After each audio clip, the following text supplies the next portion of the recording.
BRS party Lok Sabha ఎన్నికల పైన దృష్టి పెట్టింది. ఇక దానికి సంబంధించి ఏదైతే గతంలో ఉన్న అసెంబ్లీ ఎన్నికల్లో ఓటమికి సంబంధించి సమీక్షా సమావేశాలు నిర్వహిస్తూ ఉంది.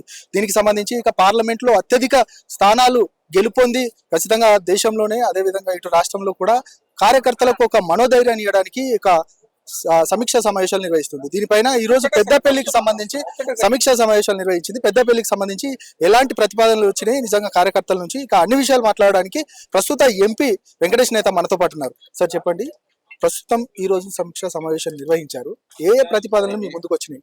ఈ రోజు గౌరవ బీఆర్ఎస్ పార్టీ జాతీయ అధ్యక్షులు కేసీఆర్ గారి ఆదేశాల మేరకి గౌరవ హరీష్ రావు గారి అధ్యక్షతన పెద్దపల్లి పార్లమెంట్ నియోజకవర్గంలో ఉన్నటువంటి 7 అసెంబ్లీ నియోజకవర్గాల ఇన్ఛార్జీలకు సంబంధించి ఒక్కొక్క అసెంబ్లీ సెగ్మెంట్ నుండి 70 నుండి 100 మంది ముఖ్య కార్యకర్తలను ఈ సమావేశానికి ఆహ్వానించడం జరిగింది. ఈ సమావేశంలో గత అసెంబ్లీ ఎన్నికల్లో ఓటమికి సంబంధించినటువంటి కారణాలను విశ్లేషించి పార్లమెంటు ఎన్నికలకు సంబంధించి ఏ రకంగా సమాయత్తం కావాలి, ఏ రకంగా సిద్ధం కావాలి అనేటటువంటి చర్చ జరిగింది. ఈ రోజు చర్చలో ఈ 7 నియోజకవర్గాల్లో ఉన్నటువంటి కార్యకర్తలు, ముఖ్య నాయకులు ఓటమికి గల కారణాలని, పార్టీలో ఉన్నటువంటి లోపాలని వాళ్ళందరూ అధినాయకత్వం దృష్టికి, కమిటీ దృష్టికి తీసుకురావడం జరిగింది.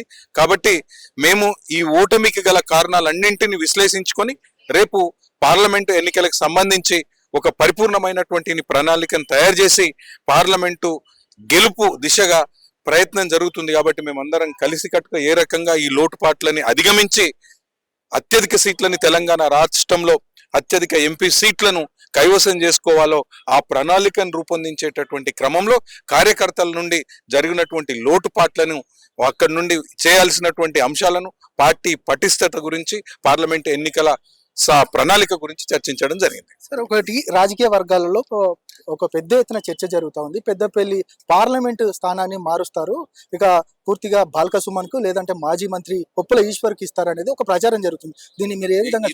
ఇది సోషల్ మీడియాలో జరుగుతున్నటువంటి మాట వాస్తవం. ఈ సోషల్ మీడియా అనేటటువంటిది మీరు చూస్తూ ఉన్నారు.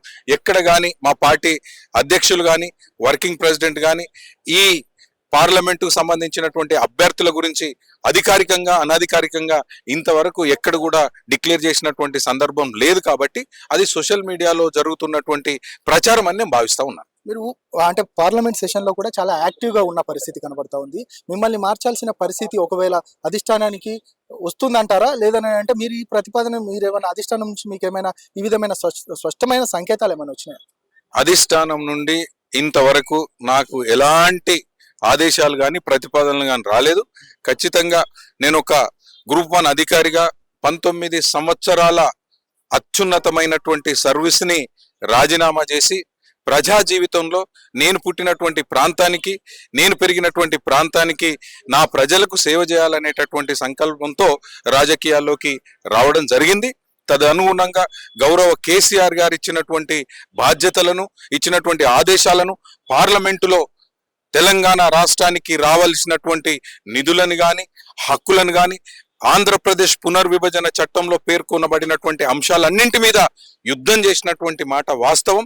కాబట్టి ఇదంతా సోషల్ మీడియాలో జరుగుతున్నటువంటి దుష్ప్రచారంగా నేను భావిస్తా ఉన్నాను. మీ పార్లమెంట్ పరిధికి సంబంధించి ఈ ఇష్యూ ఎందుకు వస్తుందంటే మీరు ఏం చెప్తారు? దీని వెనకాల ఎవరైనా ఉన్నారంటారు?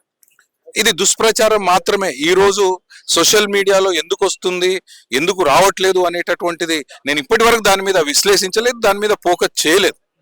కాబట్టి దీన్ని ఒక దుష్ప్రచారంగా మాత్రమే భావిస్తా ఉన్నాను. అంటే మీరు ఇది మొత్తానికైతే వెంకటేష్ నేత చెప్తా ఉన్నారు, ఖచ్చితంగా ఇది దుష్ప్రచారం మాత్రమే, ఇక నేనే ఖచ్చితంగా అక్కడ నుండి పోటీ చేయబోతున్నాను. ఒకవేళ అధిష్టానం ఏ నిర్ణయం తీసుకున్నా కానీ దానికి కట్టుబడి ఉంటాను. మరొకసారి నాకు ఖచ్చితంగా ప్రాతినిధ్యం ఇస్తుంది, ఖచ్చితంగా నాకు మరొకసారి టికెట్ ఇస్తుంది అనేది కూడా నేను భావిస్తున్నానంటూ కూడా వెంకటేష్ నేత చెప్తున్న పరిస్థితి కనబడతా ఉంది.